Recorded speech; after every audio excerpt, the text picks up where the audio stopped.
Hi friends, welcome to Nidhiya's foods. ഇന്നത്തെ recipe bread ഉപയോഗിച്ചിട്ടുള്ള ഗുലാബ് ജാമുനാണ്. വളരെ സിമ്പിളായിട്ട് തയ്യാറാക്കാൻ പറ്റിയ ഒരു ഗുലാബ് ജാമുനാണിത്. അപ്പോൾ ഇതിന് വേണ്ടിയിട്ട് ഞാനിവിടെ 5 സ്ലൈസ് ബ്രെഡ് എടുത്തിട്ടുണ്ട്. അതിൻ്റെ അരികൊക്കെ കട്ട് ചെയ്ത് വച്ചിട്ടുണ്ട് ഇവിടെ. ഇനി ഈ ബ്രെഡ് നന്നായിട്ടൊന്ന് പൊടിച്ചെടുക്കണം.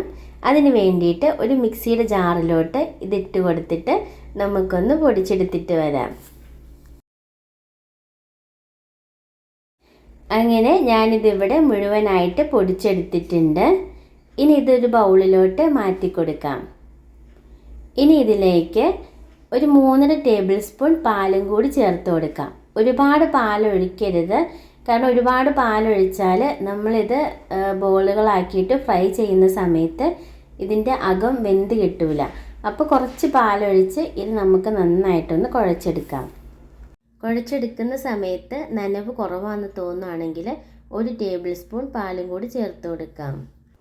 ഇപ്പം നല്ലതുപോലെ ഇത് കുഴച്ചെടുത്തിട്ടുണ്ട്. ഇനി ഇത് ചെറിയ ബോൾസുകളായിട്ട് നമുക്ക് ഉരുട്ടിയെടുക്കാം. ഉരുട്ടിയെടുക്കുമ്പോൾ നന്നായിട്ട് പ്രസ് ചെയ്തിട്ട് ഉരുട്ടിയെടുക്കണം, അല്ലെങ്കിൽ ഫ്രൈ ചെയ്യുന്ന സമയത്ത് ഇത് പൊട്ടിപ്പോകാനുള്ള ചാൻസ് ഉണ്ട്.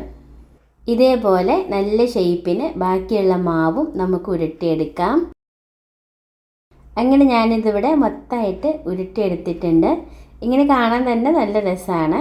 നമുക്കിനി ഇതൊന്ന് ഫ്രൈ ചെയ്തെടുക്കണം. അതിന് വേണ്ടിയിട്ട് ഒരു പാനിൽ എണ്ണ ചൂടാവാൻ വച്ചിട്ടുണ്ട്. എണ്ണ നല്ലതുപോലെ ചൂടായി വന്നു കഴിഞ്ഞാൽ നമ്മൾ ഉണ്ടാക്കി വെച്ചിരുന്ന ബോൾസ് ഇതിലോട്ട് ഇട്ട് കൊടുക്കാം. ഇനി ഫ്ലെയിം ഒരു മീഡിയത്തിനും ലോയ്ക്കും ഇടയ്ക്ക് വച്ചിട്ട് വേണം ഫ്രൈ ചെയ്യാനായിട്ട്. കാരണം റെഡ് ആയതുകൊണ്ട് അതിൻ്റെ പുറം ഭാഗം വേഗം കളർ ചേഞ്ച് ആവും, എന്നാൽ അകംഭാഗം വേവാൻ പാടാണ്. അതുകൊണ്ടാണ് ഒരു മീഡിയത്തിനും ലോയ്ക്കും ഇടയ്ക്കുള്ള ഫ്ലെയിമിലിട്ടിട്ട് അത് ഫ്രൈ ചെയ്തെടുക്കണം. ഇനി ഒരു വശം കളർ ചേഞ്ച് ആയി വന്നു കഴിയുമ്പോൾ പതിയെ തിരിച്ചിട്ട് മറ്റേ വശം കൂടി ഫ്രൈ ചെയ്തെടുക്കാം. ഇതൊരുപാട് ശക്തിയായിട്ട് ഇളക്കി കൊടുക്കരുത്. ഇളക്കി കൊടുത്താൽ അത് പൊടിഞ്ഞു പോവും. പതിയെ ഒരു സ്പൂൺ എന്തെങ്കിലും വച്ചിട്ട് ചെറുതായിട്ടൊന്ന് ഇളക്കി കൊടുക്കാനേ പാടുള്ളൂ. അങ്ങനെ നമ്മുടെ ബോൾസ് മുഴുവൻ ഗോൾഡൻ ബ്രൗൺ കളറായിട്ട് വന്നിട്ടുണ്ട്. ഇനി ഇത് നമുക്ക് എണ്ണയിൽ നിന്ന് കോരി മാറ്റി ഒരു ടിഷ്യൂ പേപ്പറിലോട്ട് മാറ്റി കൊടുക്കാം.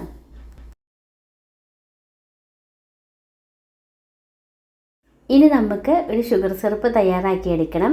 അതിന് വേണ്ടിയിട്ട് ഒരു പാത്രത്തിലേക്ക് 1/4 കപ്പ് പഞ്ചസാര ഇട്ട് കൊടുക്കാം. ഒപ്പം തന്നെ 1/4 കപ്പ് വെള്ളം കൂടി ചേർത്ത് കൊടുക്കാം. ഇനി ഫ്ലെയിം ഓൺ ആക്കി കൊടുക്കാം. ശേഷം ഇത് നല്ലതുപോലെ പഞ്ചസാര ഇതിനകത്ത് അലിയിച്ച് ഒന്ന് നന്നായിട്ട് തിള വരുന്നത് വരെ വെയിറ്റ് ചെയ്യാം. ഷുഗർ സിറപ്പ് ഇപ്പോൾ നന്നായിട്ട് തിളച്ച് വന്നിട്ടുണ്ട്. ഇതൊരു 2 മിനിറ്റ് ഇങ്ങനെ തന്നെ തിളയ്ക്കാൻ വയ്ക്കാം, ഒന്ന് കുറുകി വരുന്നത് വരെ. ഇനി ഇതിലേക്ക് ചേർത്ത് കൊടുക്കേണ്ടത് ഒരു 1/2 ടീസ്പൂണോളം ഏലക്ക പൊടിച്ചതാണ്. ഏലക്കാപ്പൊടി ഇല്ലെങ്കിൽ മൊത്തത്തിലുള്ള ഏലക്ക ആണെങ്കിൽ ഇട്ടാൽ മതി.